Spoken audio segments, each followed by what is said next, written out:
Hotuba yangu ya kuzindua bunge, kama ningefanikiwa ya kulizindua bunge, ingekuwa ya mistari 7 tu ya kugombea na kuomba ridhaa, masaa 100, kurasa 160 na ngapi na 5.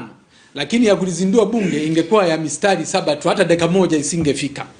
Na ingekuwa hivi: tumeibiwa kiasi cha kutosha, tumedhulumiwa kiasi cha kutosha. Sasa tunayo kazi moja tu ya kuijenga upya Tanzania kwa kuchukua hatua madhubuti na kufanya kazi kufa au kupona. Hakuna mswalia mtume, kila mtu atabeba msalaba wake. Bunge limezinduliwa rasmi.